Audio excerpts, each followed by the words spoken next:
अस्सलाम वालेकुम, न्यूज़ आई के साथ मैं हूं राजा नदीम। खबरनामे का आगाज करते हैं शोबिस की रंगारंग दुनिया से। भारत की नौजवान बंगाली मॉडल मंजू शानू की अपने अपार्टमेंट में मुर्दा हालत में पाई गई।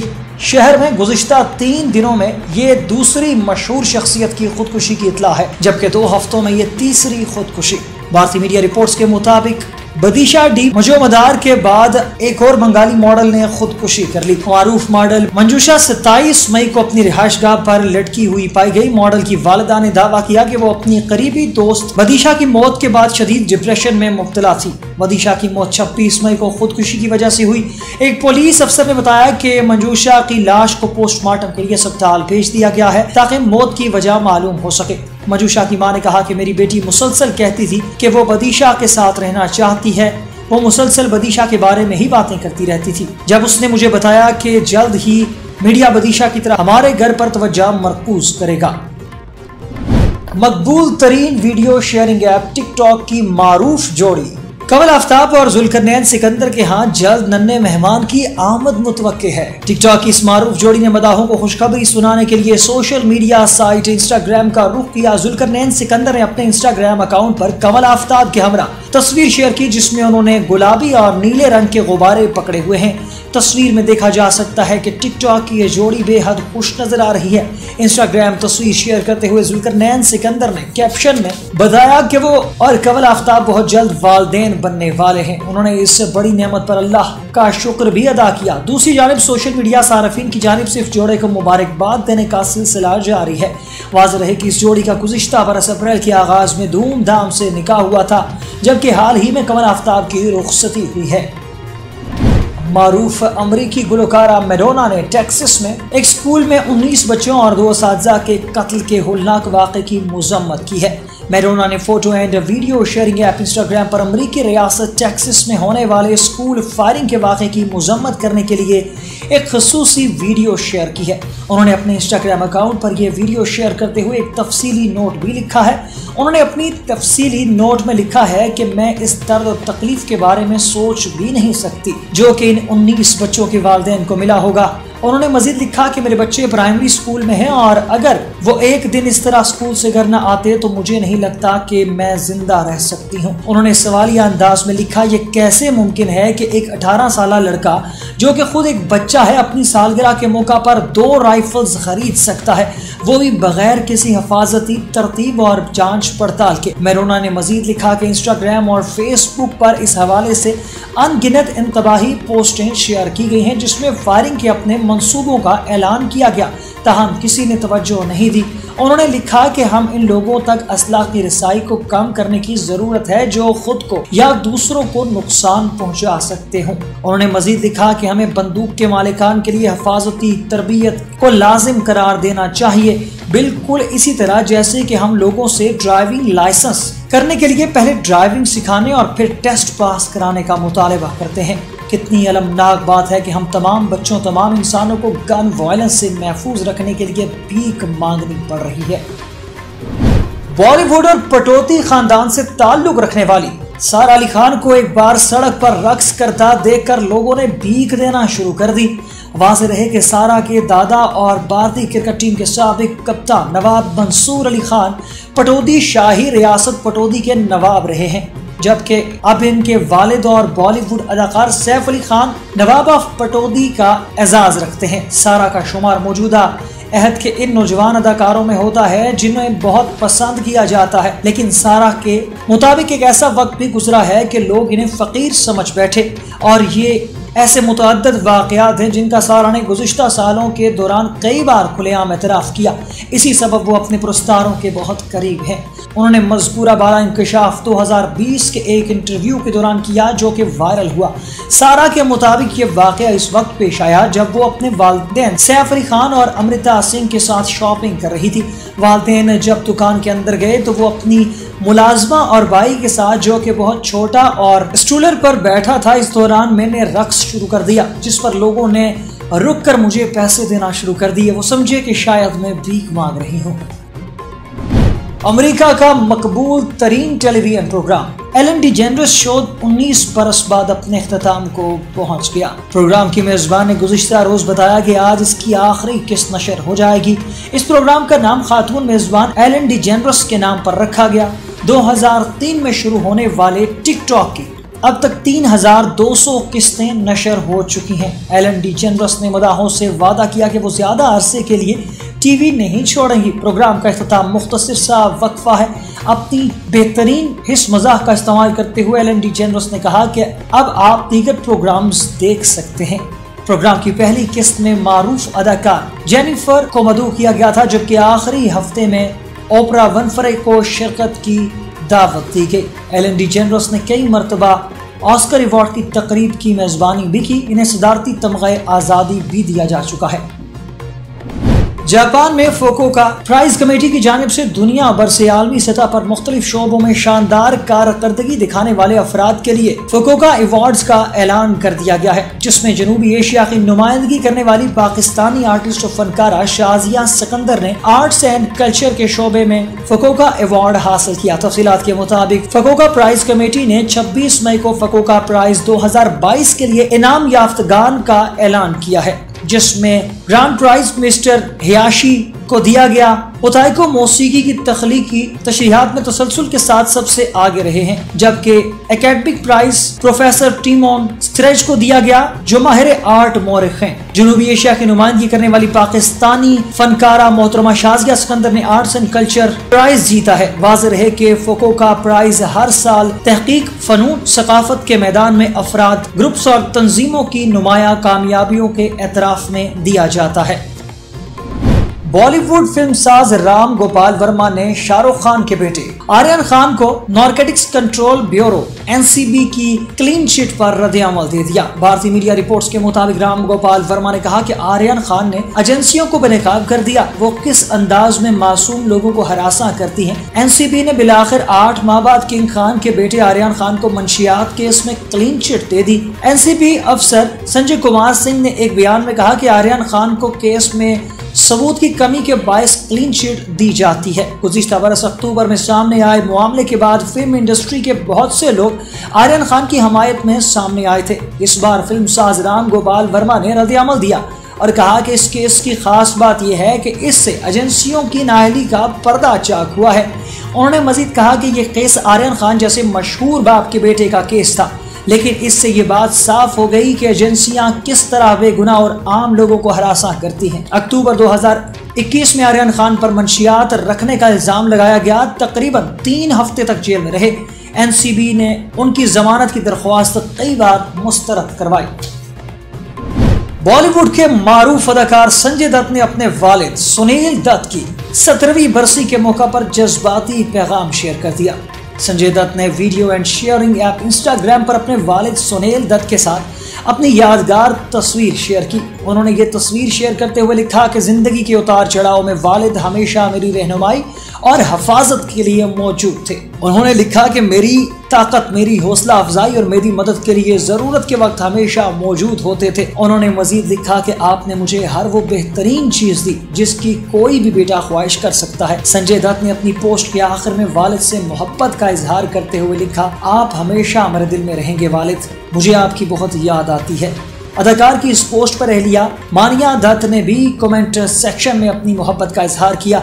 इसके अलावा अदाकार ऋतिक रोशन की साबिका अहलिया और फैशन डिजाइनर्स सुजैन खान ने पोस्ट पर तबसरा करते हुए लिखा कि सुनील दत्त एक शानदार मुनफरिद इंसान थे। ख्याल रहे कि अदाकार और फिल्म साज सुनील दत्त 25 मई 2005 को दिल का दौरा पड़ने के बाद इंतकाल कर गए थे। सुनील दत्त ने अपनी साथी अदाकारा नरगिस से शादी की थी और इस जोड़े के 3 बच्चे संजय, प्रिया और नम्रता हैं।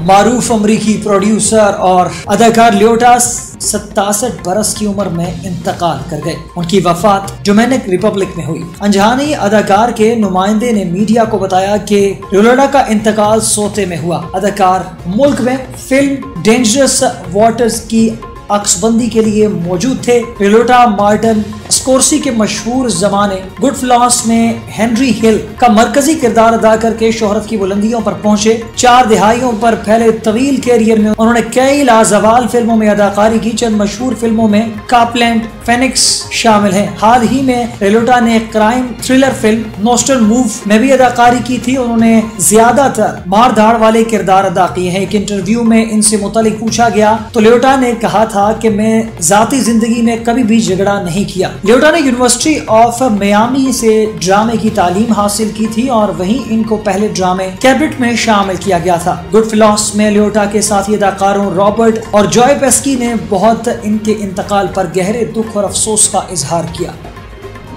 यहाँ पर वक्त हुआ है एक ब्रेक का, हमारे साथ रहिएगा।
तो फकीर हूँ, आज लोग मुझे मलंग कहते हैं। तो लेकिन सियाचिन से लेकर नगर पार तक सारे पाकिस्तान में सेंटर है, home for homeless. Abdus Sattar Edhi 28 फरवरी 2028 को एक मेमन मुस्लिम घराने में पैदा हुए। एक पाकिस्तानी इंसान दोस्त, ऐसी शख्सियत के हामिल जिसने ईधी फाउंडेशन की बुनियाद रखी, जो आज दुनिया का सबसे बड़ा रज़ाकार एम्बुलेंस नेटवर्क है। मुख्तलिफ बेघर पनाहगाहों, जानवरों की पनाहगाहों, बहाली मराकज़ और यतीम खानों के साथ पाकिस्तान भर में आपकी खिदमत काबिले रश्क है। अपने ईमान के सवाल पर वो कहा करते थे कि वो एक दोस्त और रूहानी शख्सियत के मालिक हैं। उनके मुताबिक खाली अल्फाज और लंबे जुमले खुदा को मुतासिर नहीं कर सकते। खुदा को ईमान अमल के जरिए दिखाएं।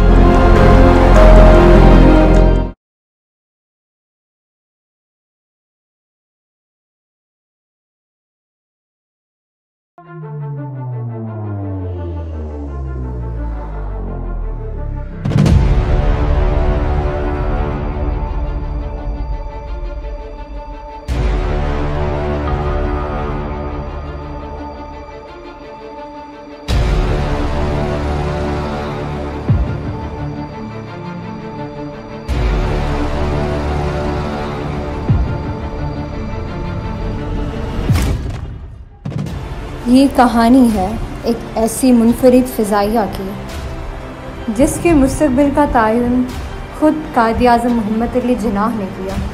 जिसके किरदार को हज़रत इकबाल ने शाहीन से ताबीर किया, जिसकी बुनियाद एयर मार्शल असगर खान जैसे बेलौस लीडर ने रखी, जिनकी वलवला केस क़ियादत में पाक फ़िज़ाइया 50 की दिहाई में बैनुल-अक़वामी क़ुव्वत बनकर सामने आई।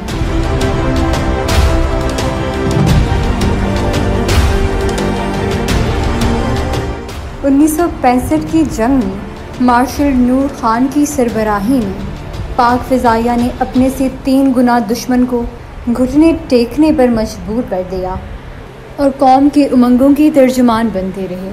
1971 में भी बुरे हालात के बावजूद पाक फ़िज़ाइया के शाहीनों ने जुर्रत और वलवला की दास्तान रकम की और पहले से भी ज़्यादा ताकतवर फोर्स बनकर उभरी। 80 की दिहाई में ताकत के नशे सरशार सोवियत यूनियन ने जब पाक सरज़मीन पर जंग मुसल्लत की तो पाक फ़िज़ाइया फिर कौम का सरमाया बनकर उभरा। इसके निडर हवाबाजों ने बग़ैर किसी नुकसान उठाए अपने से कई गुना बड़े दुश्मन के जहाज़ कमाल महारत से तबाह किए।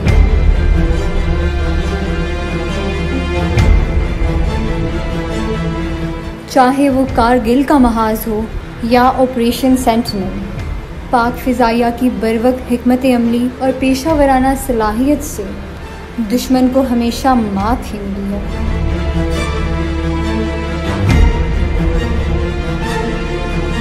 दौरे हाजिर की पाक फ़िज़ाइया जदीद लड़ाका तैयारों, फ़िज़ाई और ज़मीनी रडार सिस्टम और बेहतरीन तरबियत याफ्ता हवाबाजों और जवानों से लेस है। यही वजह है कि पाक फ़िज़ाइया ने ज़रबे अज़्म में मुअस्सर किरदार अदा किया है। इसके हवाबाजों ने जान हथेली पे रखकर दुश्मन की कमर तोड़ के रख दी, चाहे वो शरपसंदों का कमान और कंट्रोल सिस्टम हो या असलहों का ठिकाना, ज़ेर ज़मीन बंगर हो या पोशीदा ठिकाना, कोई भी पाक फ़िज़ाइया के शाहीनों से बच न सका।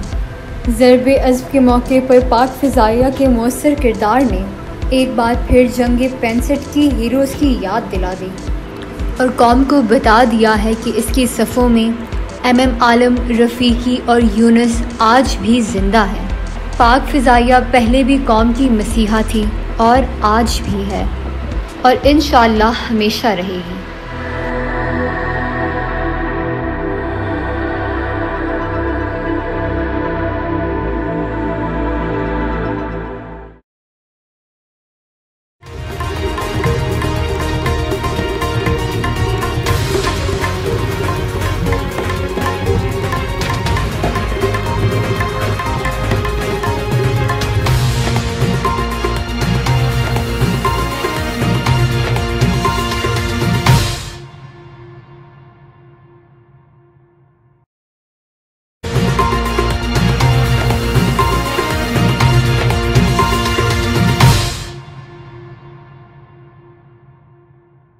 Welcome back. खबरनामे में अब कुछ खबरें शामिल करेंगे खेल के मैदान से। आयरलैंड के पॉल स्टिंगलैंड ने अपनी जारह मिजाज बल्लेबाजी की वजह से मशहूर हैं और जब तक वो विकेट पर हों तो मुख्तलिफ टीम के बॉलर्स को तिगनी का नाच नचाते रहते हैं। ऐसा ही एक मुजाहिरा उन्होंने इंग्लैंड में जारी विटॉल्डी ब्लास्टिक T20 के दौरान भी किया। पॉल स्टिंगलैंड ने धुएंधार बैटिंग का मुजाहिरा करते हुए न सिर्फ एक ओवर में 34 रन बनाए बल्कि 51 गेंदों पर बर्क रफ्तारी 119 रन की इनिंग्स भी खेली। ब्लास्ट T20 में बर्मिंघम की जानिब से नॉर्थम्पटनशायर के खिलाफ खेलते हुए पॉल स्टिंगलैंड ने इनिंग्स के 13वें ओवर में चैम्सेल्स को निशाने पर रखा और उन्हें एक ही ओवर में 5 छक्के और 1 चौका जड़ दिया। पाकिस्तान के विकेट कीपर और बैटर मोहम्मद रिजवान की विटॉल्डी ब्लास्टिक T20 में शानदार बल्लेबाजी का सिलसिला जारी है। मोहम्मद रिजवान ने ब्लास्टिक T20 में मुसलसल तीसरी टेस्ट सेंचुरी स्कोर की है। उन्होंने 43 गेंदों पर 2 छक्कों और 4 चौकों की मदद से 58 रन की इनिंग्स खेली। कौमी विकेट कीपर बल्लेबाज ने इससे कबल ग्लेमोर्गन के खिलाफ भी सेंचुरी स्कोर की थी। मोहम्मद रिजवान ने सिक्सेस की नुमाइंदगी करते हुए ग्लेमोर्गन काउंटी के खिलाफ 60 गेंदों पर बतौर ओपनर 81 रन की नाकाबिल शिकस्त इनिंग खेली थी। भारतीय क्रिकेटर दिनेश कार्तिक ने पाकिस्तानी टीम के कप्तान बाबर आजम से मुतालिक पेशगोई की है। ICC रिव्यू के लिए भारतीय प्रेजेंटर से गुफ्तगू करते हुए दिनेश कार्तिक ने कहा कि बाबर आजम तीनों फॉर्मेट के नंबर 1 बैट्समैन होने का एजाज हासिल करने वाले पहले क्रिकेटर बन सकते हैं। दिनेश कार्तिक ने कहा कि बाबर आजम 100% तीनों फॉर्मेट के नंबर 1 बैटर बनने की सलाहियत रखते हैं। भारतीय क्रिकेट का कहना था कि बाबर आजम तीनों फॉर्मेट में शानदार हैं, अभी इनको कोई टेस्ट मैच मिलने वाले हैं। बाबर इस वक्त टेस्ट में 5वें जबकि वनडे और T20 में पहले नंबर पर हैं। उन्होंने मजीद कहा कि Babar Azam high quality player हैं और इस वक्त अपनी बुलंदी पर हैं। बाबर आजम में पोटेंशियल है, मेरी नेक ख्वाहिशात इनके साथ हैं। न्यूज़ स्टूडियो से फिल वक्त के लिए इतना ही। मजीद खबरों और अपडेट्स के लिए देखते रहिए न्यूज़ ऑन। Allah Hafiz.